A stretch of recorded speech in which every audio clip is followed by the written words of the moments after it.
welcome to the stage, Zena Dell Lowe.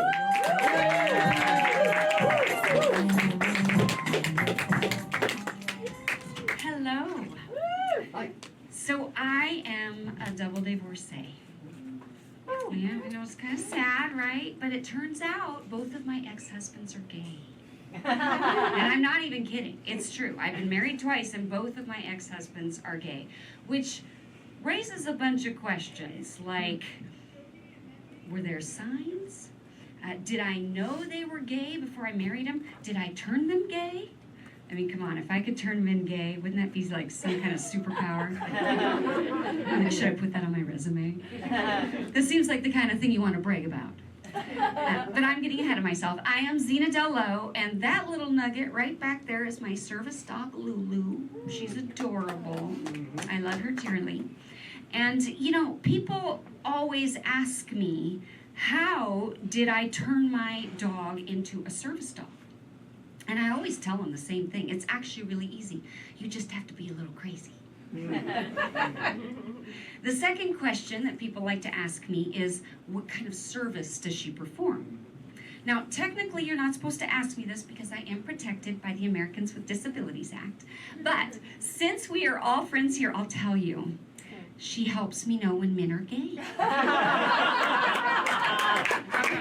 Clearly, a service I need.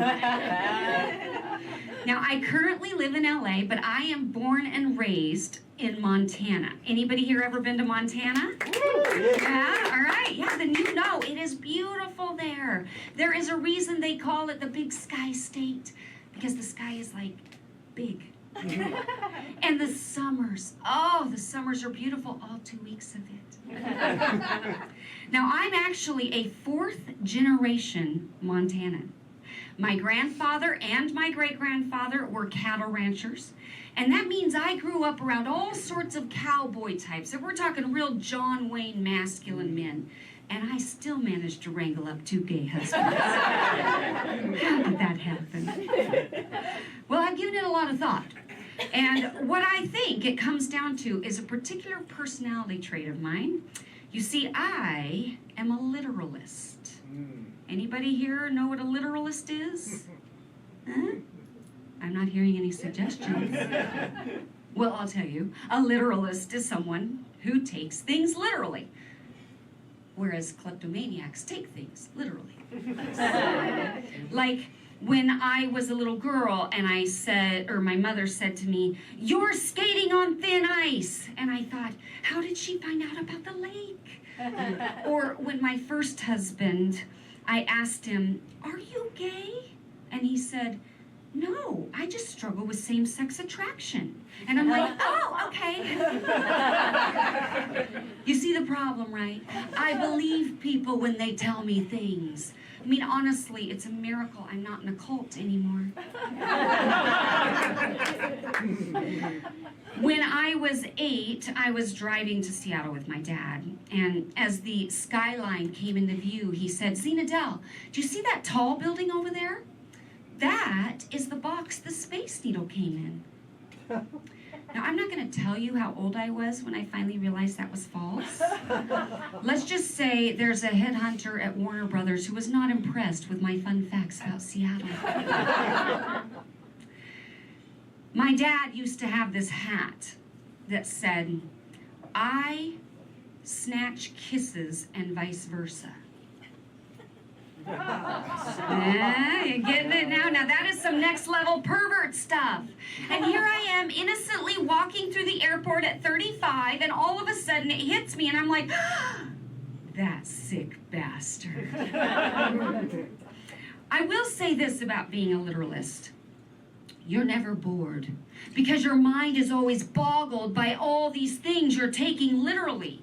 Like one time I went to visit my grandma, and you know how old people's houses sometimes get that funky smell? And grandma's like, "Have you never smelled mothballs before?" And I'm thinking, how did you get their little legs apart?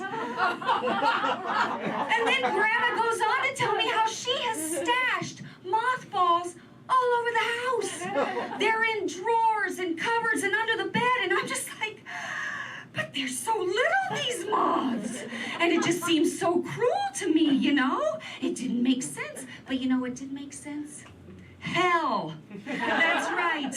Eternal fiery torment for these monsters who cut off moths' balls. I'm sorry, Grandma, but I just couldn't understand why some people didn't believe in hell when others so clearly needed to go there.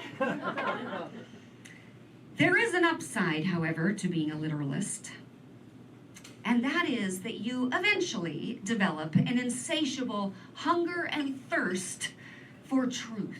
I mean, if people are always lying to you your whole life, you want to know what's true. You want to know the answer to life's greatest questions. Like, why do they put expiration dates on sour cream? How much more sour can it get?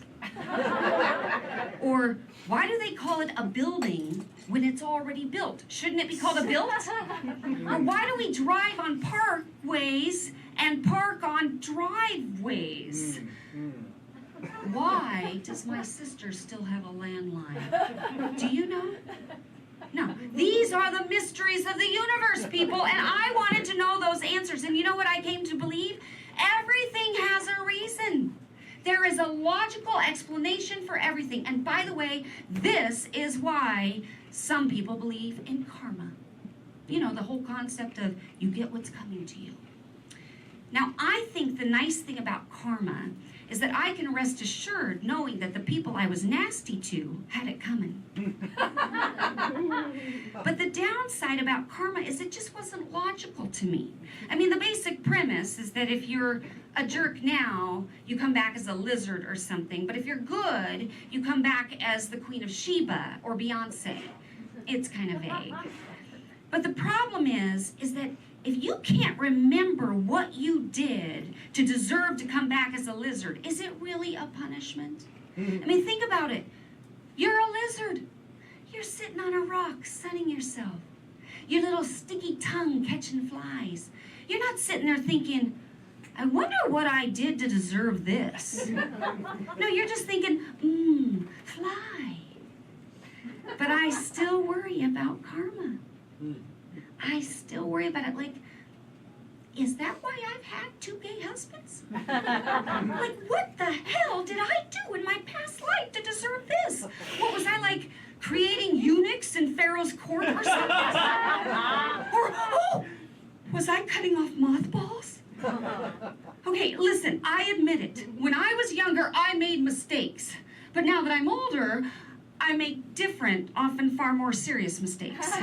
But you know what? I've also learned not to stress so much, to relax more and just go with it, right? I'm just kidding, I'm drunk. I think the real question is, has my karmic debt been paid? You know, what does my future hold? Is there a chance for love for me? I mean, I do have my sweet dog, but I'm talking about romance. Recently, I read a statistic that said that you are more likely to get struck by lightning twice and win the lottery than you are to fall in love after 50. So that's encouraging. But then I look around at the men that are available in my age group, and I just, you know, honestly, I just don't find that many of them attractive. I mean, there is Hugh Jackman. He is attractive. And he's 55, he's single, and those Wolverine abs do something for me. But I heard that he is secretly gay. So, you know, dibs. Zena Dell